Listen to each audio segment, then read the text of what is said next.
Ano pa ang relationship satisfaction is commitment to growth. Growth for both parties. Philippians chapter 1 verse 6, being confident of this, that he who began a good work and you will carry it on to completion until the day of Christ Jesus. So, anong ibig sabihin nito? If Christ is committed to you growing, yung partner mo should also be committed to your growth kasi importante yan. So, katulad ko po, I invested in the growth of the career of my wife kasi importante sa akin na meron siyang sariling career. So, sinupport ko siya. So, nung nagkaroon kami na anak, I was actually taking care of our children as well. So, we had, wala kaming katulong nun because we started the relationship in the wrong manner. Hindi kami ready for that type of responsibility in terms of financial viability. Pero we were able to make it work. So, hinayaan ko siya na magkaroon siya ng sarili niyang career. So, she is an accomplished teacher right now. Hinayaan ko rin siya matuto magmaneho kasi importante sa akin na matuto siya magmaneho para meron siyang certain freedom. And of course, there are some sacrifices on my end. There are times na huminto ako sa pagtatrabaho in order for me to support her. And when I say that, it was intentional. During that time naman namin kailangan ng resources for me to continue on working. So, those are the things that are very, very important. So, there is that commitment to growth. Diba? Nakakatakot po kasi ang lalaki, sabihin sa babae, pagkasal lang sila, nagkaroon sila ng anak, alagaan mo lang yung bata. Yan lang ang trabaho mo.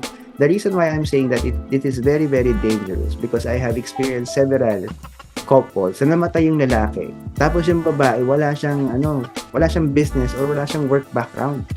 So, hindi kagad nakaahon doon sa pagkawalan noong kita. Kaya nga importante rin kasi ang insurance, yung life insurance. So, if you have the capacity to purchase life insurance para meron kayong income protection, you go for it kung kayo ay couples na. Kasi pag hindi, pag namatay ang isa sa inyo na who is earning, matatamaan ang inyong ability to actually survive in the beginning of that loss of the partner. So, that's very, very important. So it's so amazing na maraming tao goes into a relationship na hindi kino-consider itong mga bagay na to. They are not well informed enough for them to make these types of decisions. Next is shared responsibilities. Sabi sa Galatians 6:2, carry each other's burdens and in this way you will fulfill the law of Christ. At syempre, napaka-importante na kung ano man yung traditional culture na meron tayo na kinalakihan at hindi siya nag-ascribe to shared responsibilities in the household or in financial matters, then dapat siyang importanteng na pag-uusapan at pagkakasunduan. Shared responsibilities are very important. Kasi remember, when you come into a relationship, isa sa inyo pabigat sa bahay o di kaya isa sa inyo hindi nagtatrabaho, tapos wala naman siyang ambag, di ba? At the very least, sana magagawa siya ng gawain bahay. Pag wala siyang mga ganong klaseng faculties, they're not ready to share the responsibility, taking care of the children, bathing the children, alagaan yung bata sa kanyang pag-aaral, because napakabigat niyan. Maraming mga pumapasok sa relationship, lalo na mga kabataan, hindi nila naiisip na ang hirap magkaroon ng anak. Kasi nga mapusok yung iniisip lang sex, iniisip lang, kadalasan yung lalaki iniisip lang sex.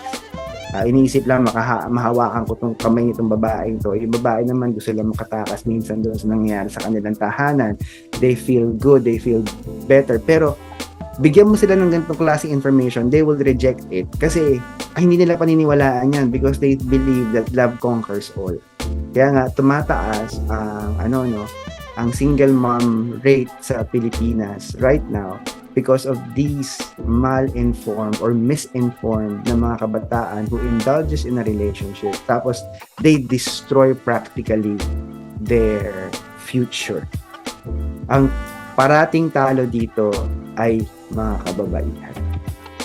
Most often than not, kapag kayo ay nabuntis, ang lalaki pwedeng tumakas yan, ang lalaki pwede yan maging malaya pa rin in terms of responsibility, especially kung hindi kayo kasal. Kaya nga, I ascribe to the institution of marriage before sex.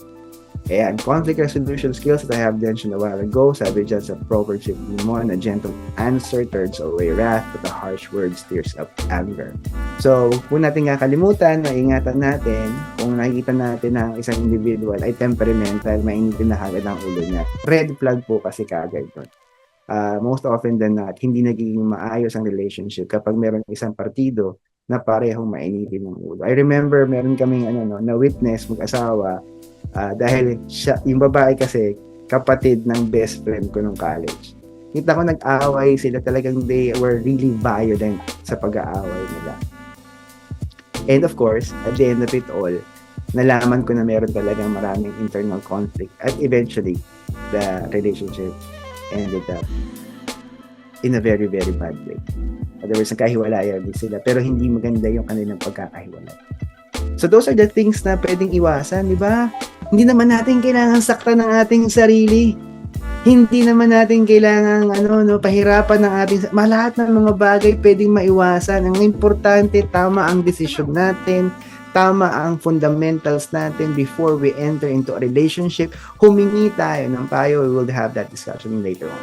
So quality time together is very important. Again, quality time, sabi dyan, Ecclesiastes 4:9 to 10, two are better than one because they have a good return for their labor. If either of them falls down, one can help the other up. And when I say quality time, syempre, hindi lamang ito yung panahon na na magkasama kayo enjoying your moment, pero ito rin kasi yung panahon na nahirapan ka, nagkaroon ka ng struggle, let's say sa work or sa school, o nagkaroon ka ng mga sickness and disease. Having quality time together, recovering, having quality time together, going through the problems, finding solutions, it's very, very important. Hindi yung tatakbuhan ka ng karelasyon mo pag nagkaroon kayo ng problema.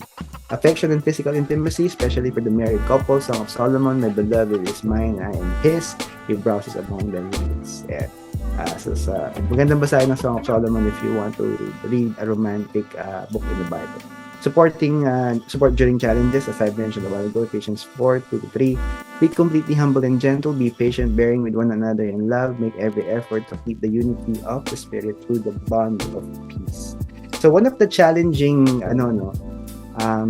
counseling sessions I normally have among couples, especially dito sa New Zealand, one of them actually supports their family sa Pilipinas.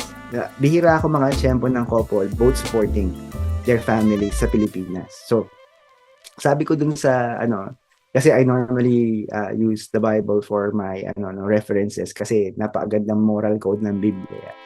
And so normally nagkakaproblema sila because they do not support each other during challenges, especially this type of relationships. Kasi napaka-importante po na meron kayong certain agreement about support.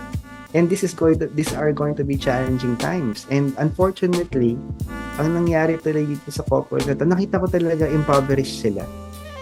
Para sa mga tiga New Zealand na dito, they are both citizens already. They have been here for more than a decade. And yet, hindi pa sila nakabit ng bahay because nga, ang nangyari is, nagbigay yung lalaki sa family sa Pilipinas. So, hindi nila na-prepare yung sarili nila. So, ngayon, yung mga bata, may konting resentment na nagkakaroon kami ng conversation kasi naiintindihan ng mga bata instead of their father investing in them, yung father nila actually gave money away sa Pilipinas na hindi rin naman nakatulong kasi naging asa sa kanya. So those are very, very important bits. Sabi rito, is there a way po na mabigay o ma-fulfill po din yung sexual needs ng mag-asawang magkalayo? For example, mga OFWs para makaiwas sa pag-cheat? Yes, there are a lot of ways to do that. We can actually talk about that offline. Pero kailangan meron kayong certain degree of agreement kung paano nyo siya i-execute.